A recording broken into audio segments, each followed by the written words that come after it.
Hello everybody. Today I want to talk about the new YouTube rules. If you have not heard of this before, I'm going to break it down. And if you have, please don't turn off just yet. I want to explain a couple of things. I am not a monetized channel, but this video is for those pursuing monetization on YouTube. It's also for people who watch YouTube videos, who subscribe to YouTube videos, because this pertains to you as well. If you are trying to become monetized, this information is crucial, and it's at the perspective of my experience working in corporate America. I left in 2024 to get away from this kind of stuff. And here I am today, August 2026, sitting on YouTube talking about the future of YouTube in 2027. Basically, YouTube is becoming a commercialized video venue at the request of corporate partners. Corporate partners are the advertisers that pull money to pay content creators through the ad program. The new rules to get into the partner program starting February 1st, 2027 are to have 1,000 subscribers and 8,000 qualified watch hours.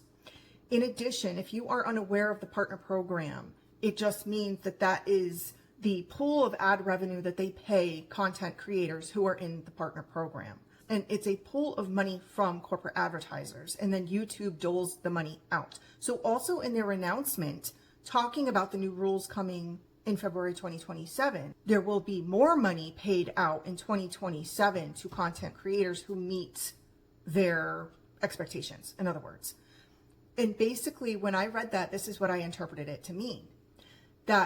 So you have so much of a pie, like a cherry pie. You got the pie, and right now you have so many YouTube channels, and a portion of those YouTube channels are actually paid channels in this program where the corporate advertisers are providing the money to pay for them, okay? But YouTube is restricting and redefining their content creator expectations, and because of that, they have this goal, I guess, that pool will become probably smaller.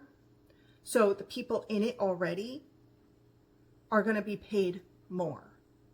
So let me see if I can break this down even further to help understand what's going on here. Not only do you need 1,000 subscribers and 8,000 qualified watch hours, but if you do shorts, you're going to need 20 million views. And I think the time frame is like 3 months. I've been doing videos for a year. I've done over 500 videos. I considered my first year practice. I've seen bigger content creators complaining that the views are down and that it would be a terrible time to start a channel of your own. Going forward in February, you would need 1,000 subscribers and 8,000 watch hours to earn from YouTube Premium ads. Some people have said that's not a hard threshold to hit. I have not hit it, and I've uploaded over 500 videos. There are approximately 69 million channels on YouTube. So that would include people that have multiple channels as well. There are 69,000 creators that have over 1 million subscribers. Out of 65 million channels, there are only 69,000 creators who have 1 million followers, subscribers. And out of that, only 3 million are earning from the ad revenue pool. Why is YouTube doing this? YouTube is transitioning to a premium, highly visible, watched, retained entertainment venue. YouTube wants to become a platform to get and retain more viewers. They don't want to be known as a casual generated hosting site. YouTube is transitioning to a different designed platform where they're going to be filtering out lower effort videos or automated content. Now, some people have said that means they're getting rid of AI channels. I have seen channels demonetized, sure, but I don't really think that's the whole picture there. I don't think that's their intent, just to get rid of AI channels. In fact, I think AI channels are going to do well with this new policy, and that's just based on my opinion, but let me go ahead and read more here first. They want to reward creators with sustained audience retention.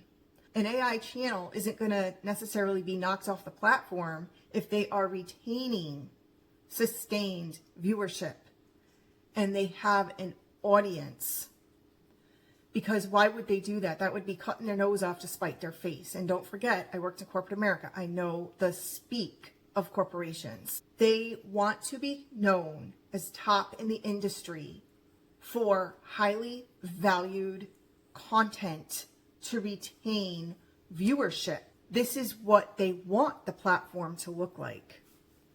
They are going to rival TV in length and viewer retention because audiences stream over 1 billion hours of YouTube daily. They want high volume creators who are consistent. They also want more views on shorts. 20 million views on a short. That's a lot of views. How else is somebody going to be able to handle that or put forth that kind of effort without the AI technology?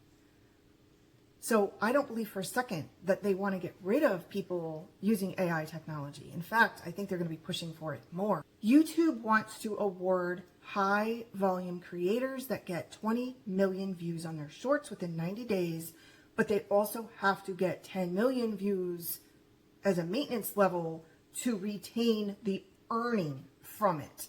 They have to be highly disciplined and post frequently. I saw a lady on YouTube the other day, and she said she'd been on here for years creating content. She's made a lot of friends, and she walked away. She said goodbye. It was her last video because she said the amount of work that it's going to require to maintain part of this ad program where you're in it and you get paid out for it is too intrusive in her life and well-being, which means they want people who can push out high quality entertainment videos. They want the people that are going to be pushing out entertaining, high value, theatrical that retain viewership. And those are key right there. Those are the components. What will the result look like after these new rules are implemented in February 2020? It's going to mean a reduced volume of newly monetized channels. But YouTube is going to be policing the quality of content going forward in February 2027 to satisfy their corporate advertisers. YouTube is moving towards a tiered system for creators. They're not changing the lower tier, which is 500 subscribers and 3,000 watch hours for long form, okay? That will be separated out, and they have two defining factors. One group is hobbyists. The second group will be professionals. In their definition, a hobbyist will be eligible for the super chats and subscriber memberships, but only the professionals will be eligible for premium brand ads. You may become eligible under this lower tier program of 500 subscribers and 3,000 watch hours in a year and become eligible for the super chats and the subscriber membership program. But you will not be eligible for premium ads. You will not be eligible for standard, monetization unless you get the 1,000 subscribers and 8,000 watch hours after February 1st, 2027. Basically, if you make the threshold of 500 subscribers and 3,000 watch hours in a year before February 1st, 2027, and you get into that lower tier program, you will be a fan-funded channel. If you do shorts, you would need 3 million views on shorts.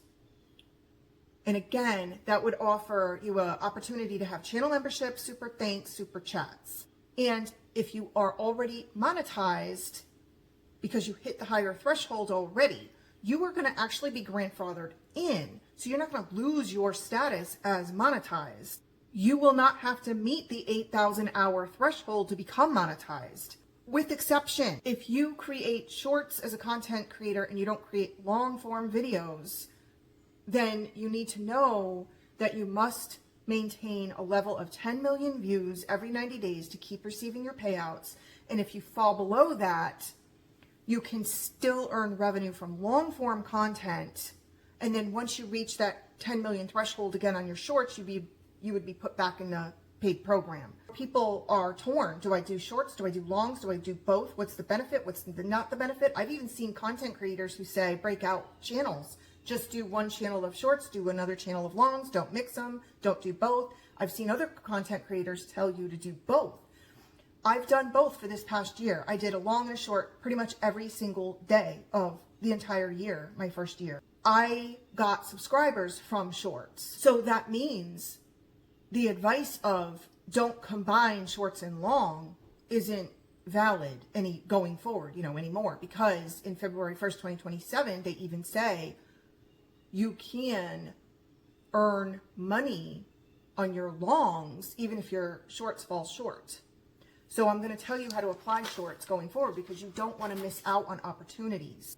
What are the rules for long form content creators? Because I just said the rules with exception. You do not have to meet that 8,000 watch hour criteria to become monetized because you're already in the program. They're saying, yeah, you're grandfathered in. You're not going to lose your, paid status. However, if you fall below 1,000 watch hours in a 365-day calendar, you will lose it.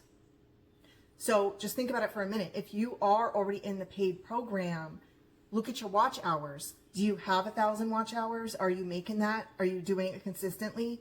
Because if not, that's the new criteria for you going forward in February 2027. And you will be marked inactive if you drop below that status. So just remember that YouTube does in fact reward consistency. I watched a lot of homesteading channels in the beginning because I'm into farms and, yard work and stuff like that. And I noticed that the audience retention were people that had been longtime viewers that really enjoyed watching these folks, and they would gather with hundreds of comments a day. I saw upwards of 500, 1,000 comments on some of these channels every single day because it's almost like a group chat in some of these channels. And to me, that is a successful channel. Now to somebody else, maybe that doesn't look like success. To me, that looked like success. They were able to grow their audience, grow their channel, and have a following. In addition, because they were monetized, they had paid memberships from their subscribers. They were fully, monetized with the premium ad pool source of money. The advice they put out is pure, truthful, and from the heart. And I can share that with you of what they said that I took to heart and what I did. So it was all pretty much same or similar advice from all these different random channels. Just start, pick up a camera and start filming yourself. And they also say you don't need any fancy equipment. Most of them walk around with just a cell phone. They might be out in their yard, digging a garden, they might set it up on a tripod, but other than that, they're just filming themselves doing whatever lifing they're doing. They also say don't spend money unless it's necessary. You don't need a fancy background, a fancy office, a fancy camera, all the LED ring lights and all that. You don't need any of that. Just take your phone and go film yourself talking. And the other point is just talk. But one important note to make here, the channels that I'm talking about, it also took them 10 to 15 years to become monetized. It was not overnight. It was not in the first year. It is now their retirement income. In addition, I watch channels that claim to be monetized into a week, that they claim you have to set up a nice room. You have to have a dedicated space to do a YouTube studio. They also said, buy the fancy equipment, buy the soundproofing equipment, buy the LED ring lights, buy the fancy cameras, have an editor, all the above. They also say, practice first, do not dive right in, don't just become a talking head, practice what you're going to do before you even start your channel. They also claim you have to pick a niche to become successful. This is what they didn't say in their videos. They all had other channels. A key component to creating a YouTube channel is to sit down and think about things like, who are you? Why do you want to start a channel? What are your goals from starting the channel? And do you want to have a niche? I'm over 50, Gen X, raised in the 70s and 80s. I have a lot of life experience. I've had professional careers and I've had low-paying jobs. I've also had a lot of health issues. I've been burnt out by stress and toxic workplaces. I quit working in corporate America, and I'm a mom and I'm a crafter. I wanted to pay back my life experience, pay it forward, so to speak. I wanted to provide the insight from the experiences I've had. I'm full of empathy. I have a lot of guidance in me for others, and I can relate to struggles. I wanted to heal coming from a toxic work environment with stress-related health issues, and I wanted to help others achieve their own goals and to show them how to overcome obstacles. When I quit my day job, I was tired of being told what to do, how to do it, where to do it. But most importantly, I was tired of being inhibited from my own personal growth and wellness. Because when we put words to action, we get things done. Now these rules are changing. So I have to look forward to a new strategy, because it reminds me of when I was in corporate America, the goalpost kept moving. Oh, you did this? Well, then you can do this. The bonuses kept shrinking. The paychecks kept shrinking. So like YouTube says, the pool is going to get bigger for some, and their pool of new applicants is going to get smaller. That's curated by design. I know people are feeling defeated. I know people feel like every time you try to get ahead, you work hard to get ahead, you get knocked down by life. Seems like no matter how hard you work, how hard you try, whether or not you put more effort or work harder than somebody else, you just can never make it. But here's what I want you to realize. If you go into this thinking you'll never win, then you'll never try. Focus on your own foot placement on that mountain. Don't look at who reached the top faster, and do not look down. Don't look behind you. Look for that next foothold. Once you reach the top, you'll realize the possibility you just achieved. If you are a viewer and you don't have a YouTube channel, maybe you were thinking of making one, or maybe for now you just want to be a subscriber. These are some very important considerations. Please be sure to subscribe and like the channels you enjoy watching, because that's going to become more imperative than ever. The only thing, in my point of view, about these new rules coming February 2027, it just makes it more difficult to see the possibilities. Thank you so much for watching my video today. I truly appreciate you all. I hope you have a wonderful day. Until next time.